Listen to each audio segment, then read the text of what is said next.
ایک شخص حضرت علی رضی اللہ تعالی عنہ کی خدمت میں پیش ہوا اور کہنے لگا، یا علی، انسان زندگی میں ذلیل کیوں ہوتا ہے؟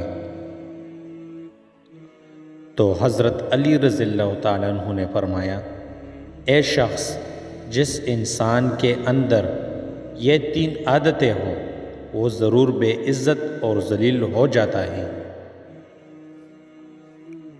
پہلی عادت، جو فضول خرچ کرتا ہوں۔ پھر حضرت علی رضی اللہ تعالیٰ عنہ نے فرمانے لگے، میں نے اللہ پاک کے پیارے رسول محمد صلی اللہ علیہ وسلم سے سنا ہے کہ فضول خرچ کرنا شیطان کی صفت ہے، اور دوسرا وہ شخص ہے جو جھوٹ بولتا ہے۔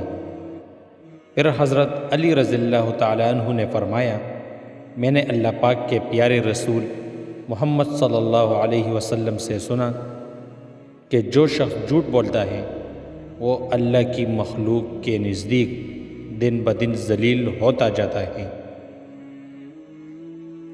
اور تیسرا، غصہ کرنا۔ حضرت علی رضی اللہ تعالیٰ عنہ نے فرمانے لگے، میں نے حضرت محمد صلی اللہ علیہ وسلم سے سنا ہے کہ جو انسان اللہ پاک کی مخلوق پہ غصہ کرتا ہے تو یوں وہ انسانوں کے دلوں سے اتر جاتا ہے اور بے عزتی کے دلدل میں گر کر ذلیل و خوار ہو جاتا ہے۔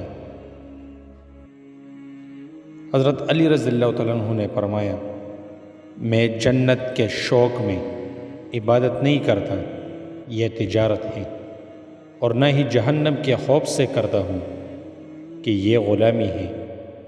میں صرف اس لیے عبادت کرتا ہوں کہ میرا رب عبادت کے لائق ہے۔ جس طرح چھوٹے چھوٹے سوراخ بند کمرے میں سورج کے طلوع ہونے کا پتہ دیتے ہیں، اسی طرح چھوٹی چھوٹی باتیں انسان کا کردار نمایاں کرتی ہیں۔